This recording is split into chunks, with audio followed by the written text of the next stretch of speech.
अस्सलाम वालेकुम नाजरीन, मैं हूं हारून रफ़ीक और आप देख रहे हैं होशियारियां। दोस्तों, पहलवान या बहादुर इंसान वो नहीं है जो जिस्मानी तौर पे बहुत मजबूत हो और अपने हरीफ को गिरा ले, बल्कि नफसियाती तौर पे बहादुर होना असल बहादुरी। हमने ये तो सुना है कि नफसियाती तौर पे इंसान को मजबूत होना चाहिए। ये बहादुरी क्या है? किसी को माफ़ कर देना, किसी की गलती से दरगुजर कर लेना, किसी के बगैर माफ़ी मांगे अपने ज़मीर को उस गुस्से से पाक कर लेना, ये है असल बहादुरी। इसके लिए न सिर्फ बहादुरी चाहिए बल्कि बहुत साफ ज़ाती ज़मीर भी चाहिए। आइए इसके साथ ही आपको लेके चलते हैं चौधरी साहब के डेरे पे और देखते हैं आज वहाँ क्या हो रहा है। ओह, आप बहुत शर्मा रहे हैं। अपनी शादी कर रहे हैं। अच्छा अच्छा, ये कलापा हुण कट्टिया नहीं जाता। अकेलापन महसूस होता है। मैं कहना हवेली कट्टण नूं आउंदी है। चौधरानी याद आती हैं आप? चुदरानी याद आउंदी है। कोई बात नहीं, थोड़े दिन रह गए हैं। मैं हैं क्या मनहूस गल्लां तेरी मेहरबानी। अल्लाह जानदा तू आ जेड़ा कपड़े पाए ना, जी जी, ब्लड डोनर ने पाए हुंदे इदां। अच्छा तो आप कब से कमा रहे हैं? मैं 8-9 साल दा सी जदों दा कुवारा। यार ये की सवाल है भी कदों के कुवारे? भाई कब फौत हुई चौधरानी? चुदरानी ने फौत होया को हो गया 16वां साल। 16 साल पहले करते। यानी तेरे हिसाब नाल मैं बलीमे दी रोटी जड़ी है चुदरानी दे जनाजे वाले दिन रख ली। इको रोटी च दोनों कोल भी हो जांदे, ओ भी हो जांदा। अच्छा काका गल पता की है? क्या? हल्का जे मनहूस तुम ही और मैनू लगदा भी मेरे सामने जड़ा ना मनहूसां दी मसलस पई। चौधरी साहब फजूल बातें नहीं करें आप, ये बताएं लड़की मिल गई आपको? शर्मा इस तरह रहे हैं जैसे 16 साल के। रिश्ते दी गल तो चल रही है। हाँ, कहाँ? नाल वाला पिंड ना इहदा चौधरी है। अच्छा अच्छा ओदी हमशीरा मैं फोटो देखी है। अच्छा फोटो मैंने पसंद आई। मैं यकीन करो उन्होंने मैंने व्हाट्सएप ते भेजी। अच्छा, व्हाट्सएप किया? व्हाट्सएप ते जरा मैं डाउनलोड करनी शुरू की थी, जो ही फोटो दी मुकम्मल हुई है ना, जी जी, मैं फौरन क्या, मैं क्या अस्सलाम वालेकुम। और जो ही मैं वो फोटो देखी है जी, मैं चौधरानी दी फोटो पुट्ठी कर देती। वो क्यों? बस मैं कह देना हुण तल्लक खत्म। आपके बच्चों का तो ताल्लुक है ना चुदरानी के साथ। जो तो बच्चे आउणगे बाहरों पढ़ लिख के फोटो सीधी कर लेना।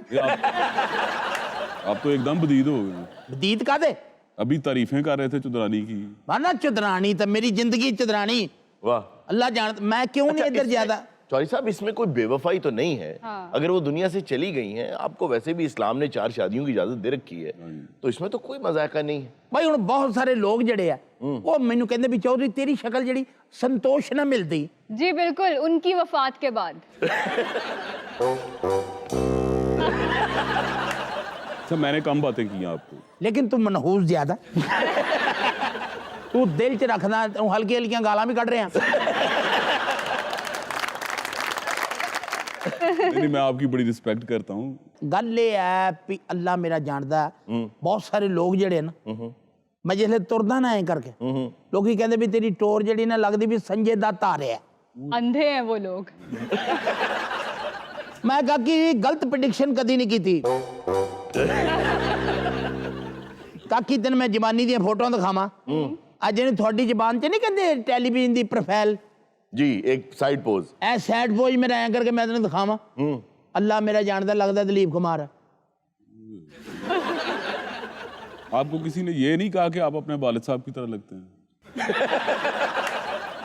इत्थे बहना बनता नहीं। क्यों? क्योंकि मेरा आई कांटेक्ट जड़ा ना महामनहूस देना।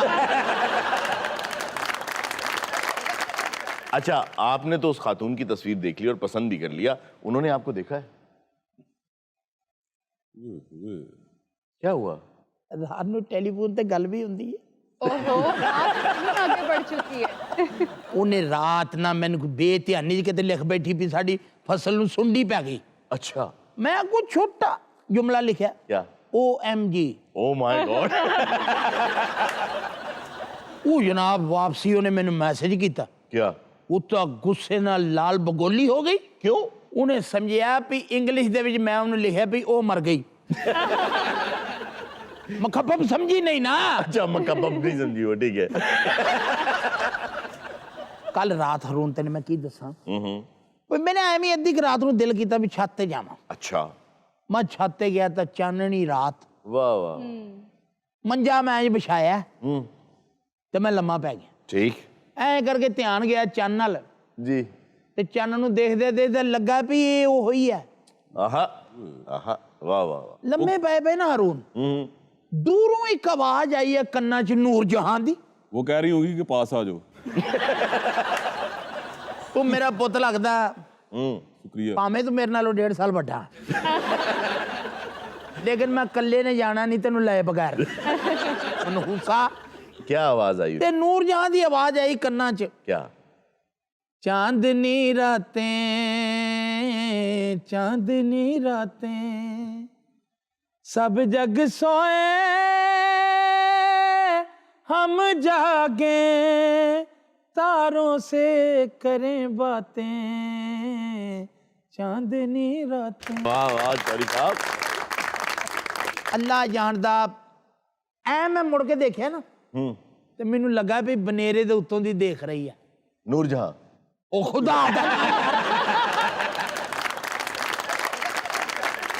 ਕੁਛ ਗੈਸਟ ਆ ਰਹੇ ਆ ਮੇਰੇ। कौन लोग आ रहे हैं ਅਸਲ 'ਚ ਨਾ ਉਹਦੇ ਭੈਣ ਭਰਾ ਆ ਰਹੇ ਮੈਨੂੰ ਦੇਖਣ ਵਾਸਤੇ। क्यों आप बीमार हैं?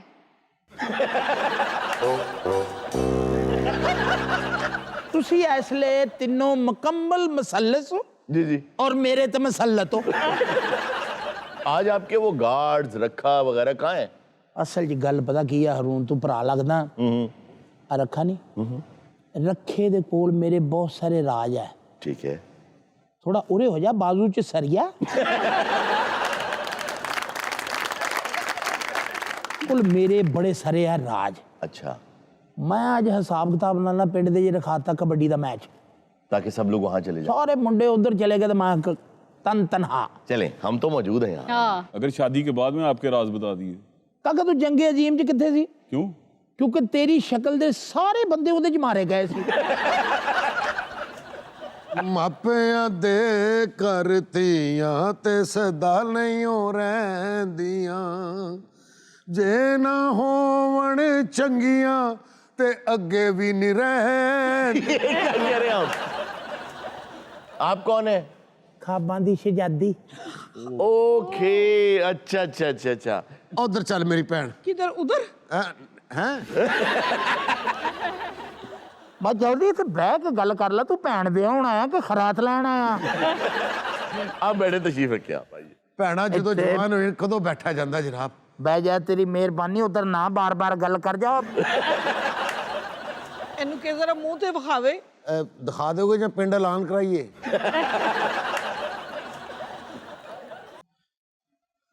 ਹਾਏ ਮੈਂ ਮਰ ਗਈ। क्या हुआ नहीं नहीं ਨਹੀਂ ਤਾਪ ਚੱਲ ਸਕੀ ਹੁਸਨ नहीं ਦੀ। नहीं मैंने नहीं शादी करनी। क्यों? जो मेरे साथ फोन पे बातें करता था वो तो कोई और था। ਮੈਂ ਚਾਹੁੰਦਾ ਮੈਂ ਤੇਰਾ ਸਿਰ ਤੋਂ ਭਾਰ ਲਾ ਕੇ ਤੇ ਆਪਣੀ ਦੁਸ਼ਮਣੀ ਦਾ ਬਦਲਾ ਲਵਾਂ। वो भार अपना लाना है ना, भार चुकाओ तो ना।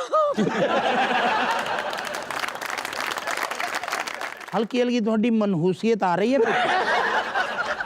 हम तो बोले ही नहीं कुछ हाँ। ਤੁਹਾਡੀ ਮੌਜੂਦਗੀ ਬਹੁਤ ਹੈ, ਨਾਮ ਹੀ ਕਾਫੀ ਹੈ।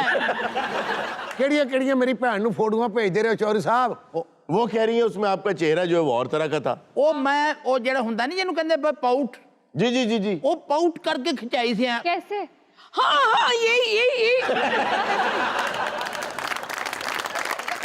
ਇੱਕ ਫੋਟੋ ਉਹ ਮੈਂ ਐ ਕਰਕੇ ਨਾ ਐ जी जी ਇੱਥੇ ਦਰਵਾਜ਼ੇ ਦੇ ਨਾਲ ਖੜੋ ਕੇ ਐ, बिल्कुल बिल्कुल बिल्कुल। ਉਹ ਇੱਕ ਮੈਂ ਐ ਕਰਕੇ ਇੱਥੇ ਇੱਥੇ ਰੱਖ ਕੇ ਨਾ ਮੈਨੂੰ ਰਿਸ਼ਤਾ ਨਹੀਂ ਉਹ ਪਸੰਦ, ਸਿਰਫ ਭਰਾ ਦੇ ਵਾਸਤੇ ਕੁਰਬਾਨ ਹੋਣ ਲੱਗੀ ਹੈ ਮੈਂ। भाई के कहने पर आप अगर शादी करने लगी तो मत कीजिए। आप खुद समझदार खातून है, बालिग खातून है, ये फैसला आपको खुद सोच समझ कर करना चाहिए। ਭੈਣਾ ਹਾਂ ਕਰ ਦੇ। ਭੈਣਾ ਤੇਰੀਆਂ ਇਹਨਾਂ ਜ਼ਿੱਦਾਂ ਦੀ ਵਜ੍ਹਾ ਨਾਲ ਤੇਰਾ ਪਿਛਲੀ ਸਦੀ 'ਚ ਵੀ ਵਿਆਹ ਨਹੀਂ ਹੋ ਸਕਦਾ। ਮੈਂ ਪਹਿਲੀ ਵਾਰੀ ਜਦੋਂ ਦਾ ਰਿਸ਼ਤਾ ਵੇਖਣ ਗਿਆ ਭਾਗਾਂ ਵਾਲੀ ਦਾ, ਵਾਪਸ ਆ ਕੇ ਤੇ ਮੈਂ ਗਾਂਧੀ ਨੂੰ ਵੋਟ ਪਾਇਆ ਸੀ। ਵੀਰਾ ਹਾਂ ਭੈਣਾ। ਮੈਂ ਤੇਰੇ ਕਹਿੰਦੇ ਹਾਂ ਕਰ ਦੇਣੀ ਆ, ਪਰ ਇੱਕ ਸ਼ਰਤ ਤੇ। ਉਹ ਵੀਰ ਸਦਕੇ ਦੱਸ ਤੇ ਸਹੀ। ਮੈਨੂੰ ਗਾਣਾ ਸੁਣਾਇਆ ਵਧੀਆ ਜਿਹਾ, ਤੇ ਨਾਲੇ ਮੈਨੂੰ ਡਾਂਸ ਕਰਕੇ ਵਿਖਾਏ। ਭੈਣਾ ਬੜੀ ਵੱਡੀ ਤੂੰ ਸ਼ਰਤ ਰੱਖੀ ਹੈ। ਓਏ ਉਹ ਤੇ ਚੌਰੀ 150 ਲੈ ਕੇ ਸੁਣਾ ਦਿੰਦਾ ਹੈ। ਐ ਮੁਸੱਲਸੇ ਮਨਹੂਸਾਂ ਤੁਹਾਡੀ ਪਹਿਲੇ ਦਿਨ ਮੁਲਾਕਾਤ ਹੋਈ नहीं, ਆ ਚੂੜੀਦਾਰ ਪਜਾਮਾ ਤੇ ਫਰਾਕ ਦਾ ਜ਼ਿਕਰ ਕਰ ਰਹੀ ਹੈ ये आपके दिल का चोर है। ये बहुत अच्छा गाते हैं चौधरी साहब। ਅੱਛਾ हाँ, ਤੇ ਡਾਂਸ ਦਾ ਉਹਨੇ ਦੱਸਣਾ आप सुनाए उन्हें, वो मान जाएंगी। इधर आओ चौधरी सम्राट साहब। चौधरी सम्राट। मैं सदके मैंने लत्तां ही पड़वाइए दी लगियां भी नचन वालियां ने। ਓਏ ਇਹਦਾ ਫੈਸਲਾ ਚੌਰ ਸਾਹਿਬ ਕਰਨਗੇ ਮਾਰ ਸਾਹਿਬ ਪਿੱਛੋਂ ਨਹੀਂ ਬੈਠੋ ਇੱਕ ਗੱਲ ਕਰਨਾ ਇੱਥੇ ਠਹਿਰ ਜੋ ਲੜਦੇ ਪੇੜ ਮਾਰੀ ਮੇਰੇ ਇੱਥੇ ਇਧਰ ਜਾ ਇਧਰ ਸਾਰੇ ਪਿੱਛੇ ਚੌਰੀ ਸਾਹਿਬ ਰਸ਼ ਬੜਾ ਸੀ ਪਤਾ ਨਹੀਂ ਕਿਧਰੋਂ ਆ ਮੇਰੇ ਹਾਏ ਅੱਲਾ ਜਿੰਨੇ ਜਿਹਨੂੰ ਵਿਆਹ ਦਾ ओहो, ये क्या हुआ इन्हें भाई? ਬੜੇ ਵਿਆਹ ਦਾ ਪਤਾ ਇੱਕ ਮਿੰਟ ਓਏ ਹੱਕੀ ਚੌਰੀ ਚੌਧਰਾਣੀ ਲੱਗੇ ਦਾ ਇਧਰ ਆ ਜਾ ਉਹ ਜਿਵੇਂ ਕਹਿਣਾ ਜੀਜੇ ਆਹੀ ਮੰਨਣੀ ਭੈਣ ਜੀ ਉਧਰ ਚੱਲੋ ਮੈਂ ਸਦਕੇ ਮੇਰੀ ਭੈਣ ਆਪਣੇ ਵਿਹੜੇ 'ਚ ਫਿਰਦੀ ਕਿੰਨੀ ਸੋਹਣੀ ਲੱਗਣ ਡਈ ਆਹ ਇਹਨੇ ਐਡਵਾਂਸ ਹੀ ਦੇਣ ਬਣਾਇਆ ਆਹਾ ਇਹ ਜਿਹਨੂੰ ਵਿਆਹ ਦਾ ਪਤਾ ਲੱਗ ਰਿਹਾ ਜੀ ਬੇਹੋਸ਼ ਹੋਈ ਜਾ ਰਿਹਾ ਕੀ ਹੋਇਆ ਓਏ ਇੱਥੇ ਪਿੰਡ 'ਚ ਕੀ ਹੋਇਆ ਉਹ ਹੋਣਾ ਕੀ ਆ ਜੀ ਕਬੱਡੀ ਦਾ ਮੈਚ ਸੀਗਾ ਹਾਂ ਉਹਨੇ ਮਾਰੀ ਮੇਰੇ ਚਪੇੜ ਮੈਂ ਉਹਦੇ ਮਾਰੀ ਆ ਚੀਫ ਗੈਸਟ ਸੀ ਇਹਨੂੰ ਵੱਜੀ ਆ ਇਹ ਉੱਥੇ ਡਿੱਗ ਪਿਆ ਮੈਨੂੰ ਹੋਸ਼ ਹੈ ਰਾਜਿਆ ਪਿਆ ਮੇਰੇ ਕਿਤੇ ਨੇ ਖਰੇ ਕਿਧਰੋਂ ਆਈ ਮੇਰੇ ਆ ਕਾਵੀ ਮੇਲੀ ਕਿਸੇ ਨੇ ਮੇਰੇ लेकिन मुझे एक बात समझ में नहीं आ रही कि मैच के दौरान चीफ गेस्ट बीच में कैसे पहुंच गए? ਹਰ ਮੈਚ ਚੰਡਾ ਖਾਂਦਾ ਵਾ ਚੱਲਦੇ ਮੈਚ ਇਨਾਮ ਦਿੰਦਾ ਜਾ ਕੇ मैच में कौन ਤੈਨੂੰ इनाम? ਤੇਰੇ ਮਾਂ ਪਿਓ ਦੀ ਕਸਮ ਆ ਇਸ ਕਲਰ ਦਾ ਕੁਰਤਾ ਤੇਰਾ ਬਣਦਾ क्यों? ਮੂੰਹ ਦੇਖ ਤੂੰ ਕੁਰਤਾ ਦੇਖ ਐਡਾ ਤੂੰ ਹੁਸ਼ਿਆਰੀਆਂ ਦਾ ਐਂਕਰ ਇਹਨੂੰ ਮਾਰੀ ਕਿਉਂ ਚਪੇੜ ਤੁਸੀਂ ਇਹਨੂੰ ਨਹੀਂ ਮਾਰੀ ਮੈਂ ਉਹਨੂੰ ਚੰਡ ਮਾਰੀ ਇਹਨੇ ਵਿੱਚ ਮੂੰਹ ਦਿੱਤਾ ਤੂੰ ਮਾਰੀ ਮੈਨੂੰ ਝੂਠ ਬੋਲ ਰਹਾ ਤੂੰ ਝੂਠ बोल रहा ओ, फिर बेहोश हो गया यार। उसको कंकशन तो नहीं हुआ? ਇਹ ਸਰ ਜੀ ਆ ਬੰਦੇ ਨੇ बाजी क्या हुआ आपको ਪਹੁੰਚਿਆ ਹੈਗਾ बाल कर रही हकीम मैं हूँ इलाज आप कर रही हैं खामा खा ਸਾਹਿਬ ਉਹ ਐਡੀ ਤਾਰੀਖੀ ਜੁੱਤੀ ਸੁੰਘਣ ਤੋਂ ਬਾਅਦ ਵੀ ਤੈਨੂੰ ਹੋਸ਼ ਨਹੀਂ ਆਈ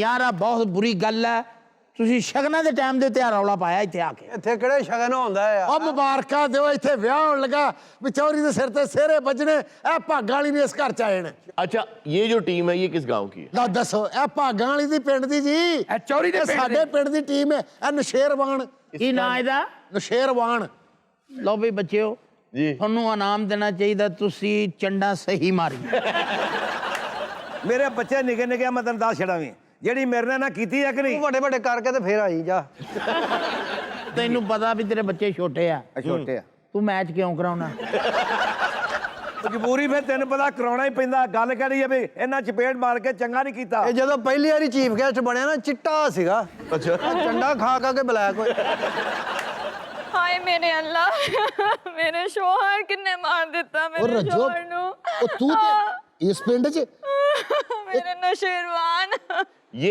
नौशेरवान जो हैं ये आपके हस्बैंड हैं? हाँ जी ਓਏ ਆ ਕੁੜੀ ਨੇ ਨੱਸ ਕੇ ਵਿਆਹ ਕਰਾਇਆ ਹਰੂਨ अच्छा ਇਹ ਚੀਫ ਗੈਸਟ ਨੂੰ ਵੇਖ ਕੇ ਤੇ ਨੱਸ ਪਈ ਚੀਫ ਗੈਸਟ ਵੀ ਮਗਰ ਨੱਸ ਪਿਆ ਅੱਛਾ। ਇਹ ਦੋਵੇਂ ਕਹਿੰਦੇ ਅਸੀਂ ਨੱਸ ਕੇ ਵਿਆਹ ਕਰਾਇਆ ਉਹ ਵਿਆਹ ਘੱਟ ਤੇ ਮੈਰਾਥਨ ਰੇਸ ਬਹੁਤੀ ਲੱਗਣ मेरे छोटे छोटे बच्चे ने मैं की करांगी ਨਾ ਸ਼ੇਰਵਾਨ ਵੀ ਉਦੋਂ ਮਰਿਆ ਜਦੋਂ ਮੇਰੀ ਗੱਲ ਪੱਕੀ ਹੋ ਗਈ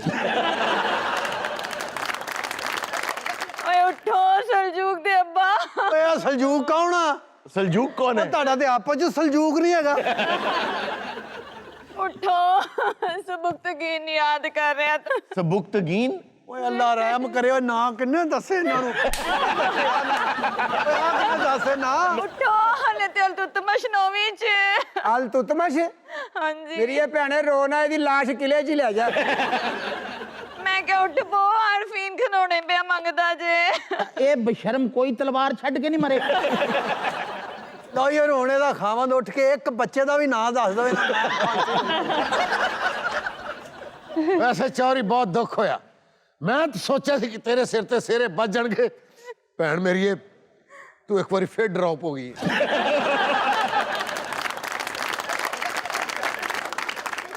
नाज़रीन वक्त तो एक छोटी सी ब्रेक का, कहीं मत जाइएगा, मिलते हैं ब्रेक के बाद।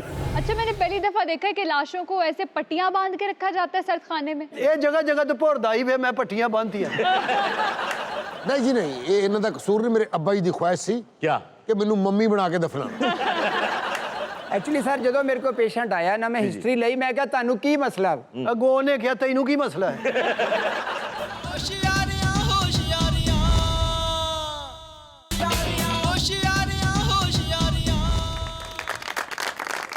वेलकम बैक नाजरीन। जी इर्जा, क्या खबर है आज?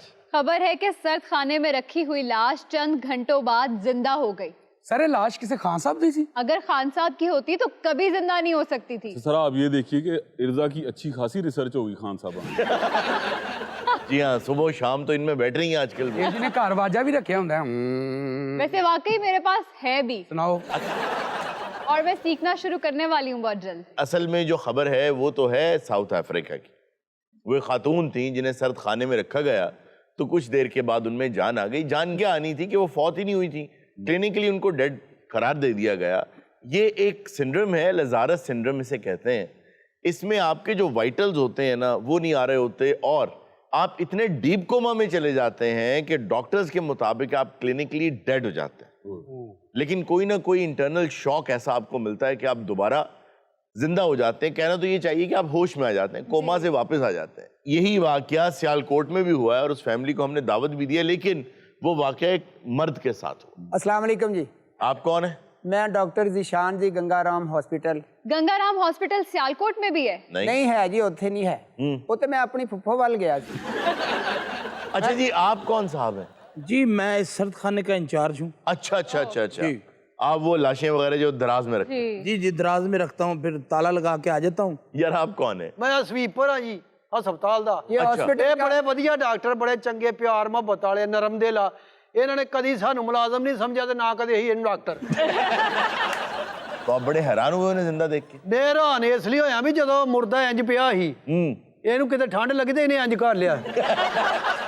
अच्छा, मैंने पहली दफा देखा है कि लाशों को ऐसे पट्टियां बांध के रखा जाता है सर्द खाने में। ਇਹ ਜਗ੍ਹਾ ਜਗ੍ਹਾ ਤੇ ਭੋਰਦਾ ਹੀ ਵੇ ਮੈਂ ਪੱਟੀਆਂ ਬੰਨ੍ਹਤੀਆਂ ਨਹੀਂ ਜੀ ਨਹੀਂ, ਇਹ ਇਹਨਾਂ ਦਾ ਕਸੂਰ ਨਹੀਂ, ਮੇਰੇ ਅੱਬਾ ਜੀ ਦੀ ਖੁਆਇਸ਼ ਸੀ क्या? ਕਿ ਮੈਨੂੰ ਮੰਮੀ ਬਣਾ ਕੇ ਦਫਨਾਉਣ।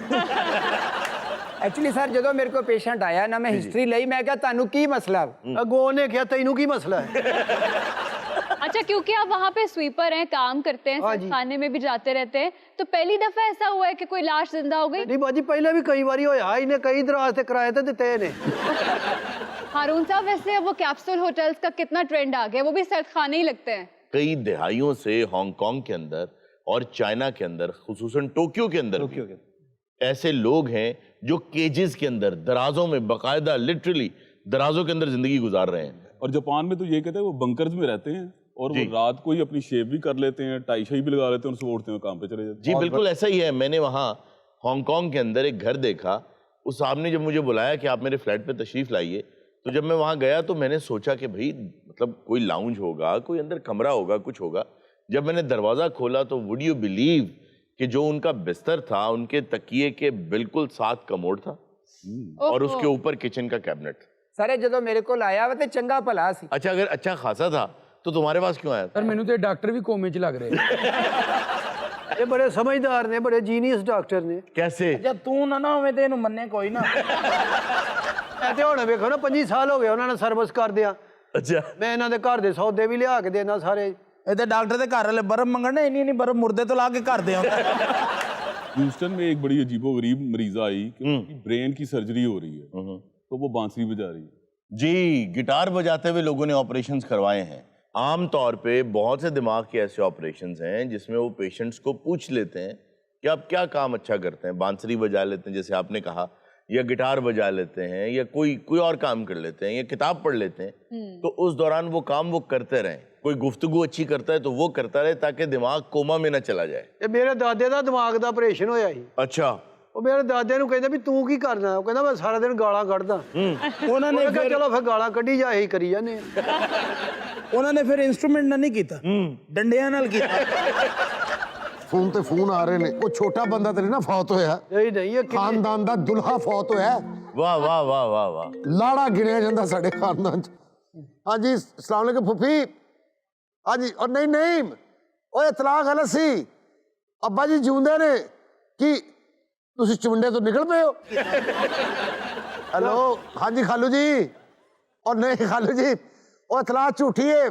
ਮਾਸ਼ਾਅੱਲਾ ਮੇਰੇ ਸਾਹਮਣੇ ਬੈਠੇ ਨੇ, ਆਪ ਬਿਲਕੁਲ ਉਸੇ ਤਰ੍ਹਾਂ ਦੇ, ਕੋਈ ਫਰਕ ਨਹੀਂ ਪਿਆ। ਕੀ ਕਹਿ ਰਹੇ ਹੋ ਤੁਸੀਂ? ਚੂੜ ਖਾਣੇ ਤੋਂ ਨਿਕਲ ਪਏ ਹੋ? ਸਾਰੇ ਇਹ ਕੋ ਥੋੜਾ ਜਿਹਾ ਰਕਬਾ ਵੇਚ ਕੇ ਇਹਨਾਂ ਨੂੰ ਅੱਛੇ ਇਲਾਕਿਆਂ 'ਚ ਲੈ ਜਾਓ।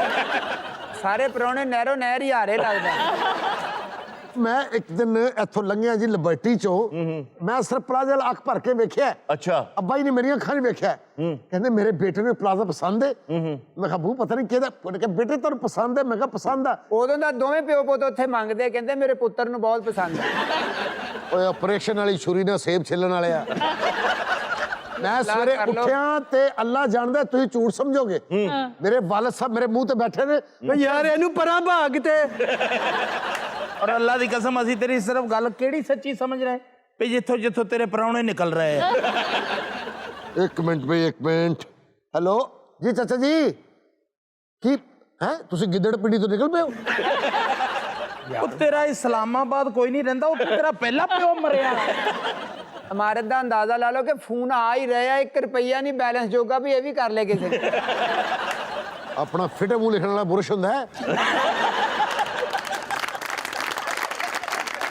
ਇਹਨਾਂ ਨੂੰ ਕਹੋ ਜੀ ਇੱਥੇ ਸਾਡੇ ਕੋਲ ਮੁੱਕ ਲੈਣ, ਵਰਨਾ ਅਦਾਲਤ ਜਾ ਕੇ ਇਹਨਾਂ ਨੂੰ ਬਹੁਤ ਹਰਜਾਨਾ ਦੇਣਾ ਪਏਗਾ। अच्छा, आप कितने पैसे लेना चाहते हैं हर जाने के? ਦੇਖੋ ਮੈਂ ਡਾਲਰਾਂ 'ਚ ਪੇਮੈਂਟ ਲੈਣੀ। कितने डॉलर्स? ਆ 3500 ਦੇ ਡਾਲਰ ਬਣਾ ਲਓ, ਕਿੰਨੇ ਬਣਦੇ?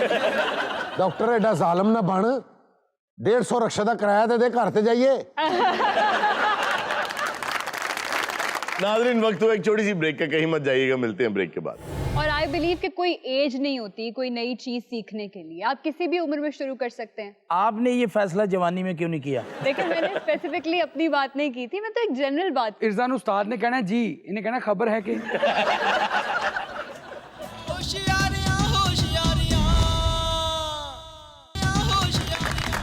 वेलकम बैक नाजरीन। अच्छा सर, गुजारिश ये है कि अभी हमारे पिछले सेगमेंट में जी जी इरजा ने एक बात की कि जी मैं हारमोनियम सीख रही हूँ। जी जी, मैं इनसे पूछना चाहता हूँ कि क्या वजह, क्यों सीखना चाहती हैं? उन्हें शौक होगा, बताइए। मुझे लगता है कि म्यूजिक की बेटर अंडरस्टैंडिंग के लिए हारमोनियम पे रियाज करना चाहिए, क्योंकि उसमें बाय डिफॉल्ट ही तमाम पॉसिबल म्यूजिकल नोट्स और स्केल्स मौजूद होते हैं ना।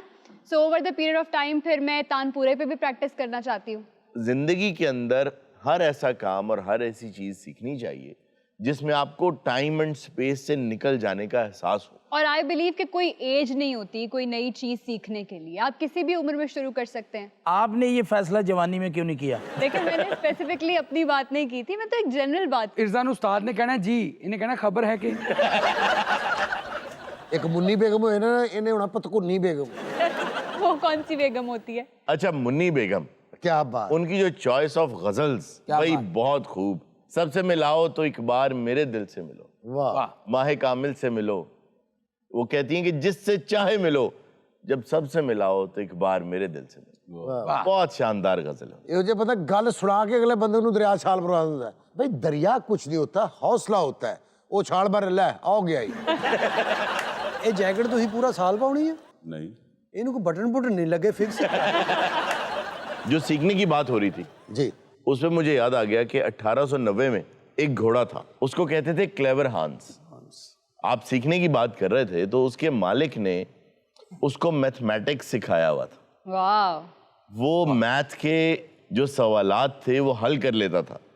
उसे अगर आप पूछें कि 2 और 2 कितने, तो वो 4 बताता था।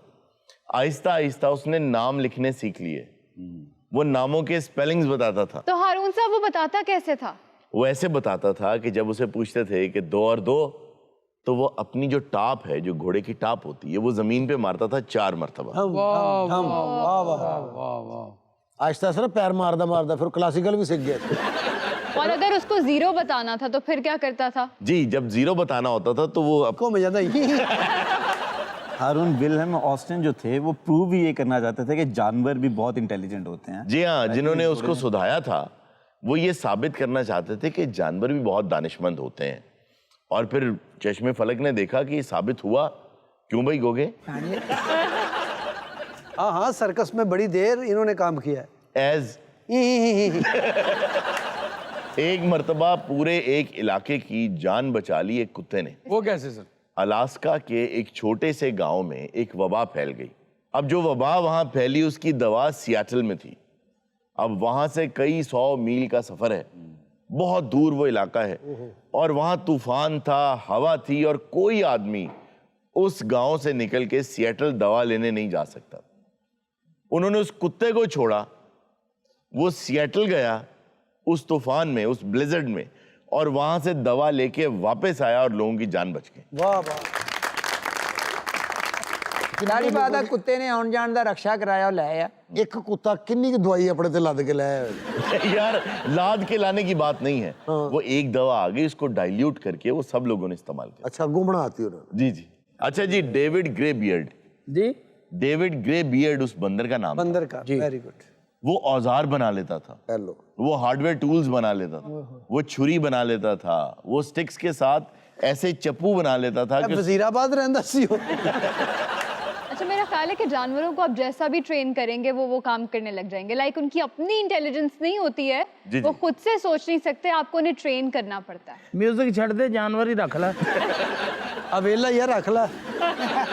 ਜਾ ਗੋਗੇ ਵੇਲਾ ਬਾਂਦਰ ਕੀ ਬਣਾ ਲੈਂਦਾ ਤੂੰ ਤੇਰਾ ਮੂੰਹ ਹੀ ਬਣਾਉਣਾ पहला तमंचा फिर उस बंदर ने बनाया। तमंचा, हाँ। पिस्तौल। पिस्तौल किसी गल दी जेर जबर जान नहीं देती। वैसे इज इट ट्रू ना, उनकी अपनी इंटेलिजेंस तो नहीं होती ना? ऐसा नहीं कि सारे जानवरों को ट्रेन ही किया जाता है तो वो इंटेलिजेंट होते हैं। आप जंगल्स में देखें, तमाम जानवर सर्वाइवल इंस्टिंक्ट्स के लिए बहुत कुछ करते हैं। और ये जिस 1960 में जिस बंदर की बात कर रहे हैं, इसकी स्टोरी ये थी कि ये एक पिन जैसी चीज़ से टर्माइट्स निकाल रहा था लकड़ी में से, और वो निकाल के खा रहा था। उसके बाद वो खुद ही टूल्स बनाने लग गया। ये मछलियां पकड़ता था। ਕਿਹੜਾ ਜੀ ਆ ਬਾਂਦਰ? जी, डेविड। मोटे ते जाल सुट के फिरदा हुंदा सी। जाल तो नहीं, लेकिन अपने फिशिंग टूल्स उसने खुद बनाए थे। जी। सर, यहाँ पे जानवरों पे काफ़ी अच्छी डिस्कशन हुई, इन्फॉर्मेटिव, आपने काफ़ी सारी एग्जांपल्स भी दी। तो मैं इस सिलसिले में एक बात जो है वो ऐड करना चाहता हूँ कि एनिमल्स इनहेरिटेड इंटेलिजेंस के साथ एग्जिस्ट करते हैं। जैसे सर ने कहा कि जंगलों में उनका सर्वाइवल जो है उनकी उसी इंटेलिजेंस की बेस पे होता है। जानवरों में सिर्फ एक लैकिंग है, बिसाइड्स दैट इंटेलिजेंस, वो इंसानों की तरह सोशलाइज्ड नहीं होते। हम जिस तरह से मैस लेवल पे सोशलिस्ट हैं, हम इकट्ठे होके काम करना शुरू कर देते हैं। अगर जानवर भी इसी तरह इकट्ठे होके काम करना शुरू कर दें तो शायद इस रुए ज़मीन पे इंसानों के लिए बहुत बड़ा ख़तरा भी बन सकते हैं। तो अल्लाह रब्बुल इज़्ज़त ने सिर्फ ये एक इंस्टिंक्ट उनके अंदर नहीं रखी हुई और हम लोग सर्वाइव कर रहे हैं। आपने जैसे कहा कि ये सोशलाइज नहीं करते, तो इसमें मुझे ये याद आ गया कि जो चींटियां हैं, जो आंट्स हैं, उनके बारे में जो रिसर्च है वो ये कहती है कि वो इतनी इंटेलिजेंट हैं कि वो अपने बाजार लगाती हैं। उनको पता है कि इस कबीले के पास पत्ते हैं और इसके पास आटा है, तो वो दोनों लेकर आते हैं, फिर उसको बार्टर करते हैं। जिन दिनों में बारिशें होती हैं, चींटियां अपने घरों से आटा निकालती हैं, बिस्किट्स का बुरादा निकालती हैं, उसे धूप में लाके उसको खुश्क करती हैं, फिर वापस लेके जाती हैं। और आपने देखा होगा दीवार पे आती जाती चींटियां जो हैं वो एक दूसरे के साथ कम्युनिकेट करती हैं। बेशक, सलाम दुआ। जी जी, और एक दूसरे को बताती हैं कि कहाँ वो चीज़ पड़ी है और उसका रास्ता क्या है। वो नेविगेट करना भी जानती हैं। जो मैं समझता हूँ कि अल्लाह ताला ने इंसान को मुमताज़ बनाया है, वो ऐसे कि हमारे अंदर अल्लाह ताला ने एक शख्सियत रखी है जिसको हम रूह भी कहते हैं। बिल्कुल सही। कि इंसान का एक जिस्म है, जैसे जानवरों का जिस्म है, बिल्कुल इसी तरह इंसान का जिस्म है, लेकिन हमारे अंदर एक शख्सियत है, एक रूह है जो उनके अंदर नहीं है। हमें इदराक है अपने होने का, अपनी मौजूदगी का, और हम पछताते हैं। जानवर पछताता नहीं है, जानवर याद नहीं करता ना अपने गुजरे हुए कल को। जानवर अपने आने वाले कल के लिए परेशान नहीं होता, उसको मुस्तकबिल का अंदेशा नहीं होता। हमें वो भी होता है। फिर हमें एहसास होता है, अपने अलावा जानवरों का भी एहसास होता है, हर चीज़ का हमें एहसास है। इसलिए हमें जिम्मेदार भी ठहराया गया, उन्हें जिम्मेदार नहीं ठहराया गया। तो ये शख्सियत जो है एक ख़ास फ़र्क है इंसान में और जानवर। सर जी, मैं गल पुछनी सी, ਤੁਸੀਂ अल जजीरा टीवी ते मंडियां दे भाव नहीं दसदे? ये क्यों कहा जाता है कि बंदर के हाथ माचिस नहीं आनी चाहिए? इसको अगर आप समझना चाहते हैं तो एक फिल्म सीरीज है प्लैनेट ऑफ द एप्स। जी हाँ। ऐसे तो फिक्शन है, लेकिन अगर आप देखें तो अगर उनके हाथ में वाकई माचिस लग गई और उन्हें समझ आ गई کہ کرنا کیا ہے تو ہمارے لیے کافی خطرہ بن سکتے ہیں وہ. وہی میں کہہ رہا ہوں. ਇਹ ਜਿਹੜੀ ਬੰਦਰਗਾਹ ਹੁੰਦੀ ਹੈ ਇਹਨੂੰ ਬੰਦਰਗਾਹ ਕਿਉਂ ਕਹਿੰਦੇ ਇੱਥੇ ਬਾਂਦਰ ਰਹਿੰਦੇ हारून साहब अब कुछ कमेंट्स की तरफ बढ़ते हैं. जी. पहला कमेंट आया है वारिस अली का. वो ये कहते हैं कि मैं ये शो सिर्फ और सिर्फ लकी डियर के लिए देखता हूं. ਵਾਰਸ ਅਲੀ ਤੇਰਾ ਵੀ ਅੱਲਾ ਹੀ ਵਾਰਸ ਹੈ. ਸਰ ਉਹ ਭਲਾ ਲੱਕੀ ਲਈ ਕਿਉਂ ਵੇਖਦਾ ਹੈ? ਉਹ ਵੀ ਇੰਜ ਦਾ ਹੀ ਹੋਣਾ. ਹਾਂ ਯਾਰ ਇਹਦਾ ਸ਼ੋਅ ਤੇ ਆਪਣੇ ਵਾਰਸ ਨਹੀਂ ਵੇਖਦੇ. हमारे साथ एलिज़ाबेथ राय मौजूद हैं. कलीम उस्मानी साहब की एक गज़ल है जो हमारे लिए लेकर आई हैं. आइए उनसे गज़ल सुनें.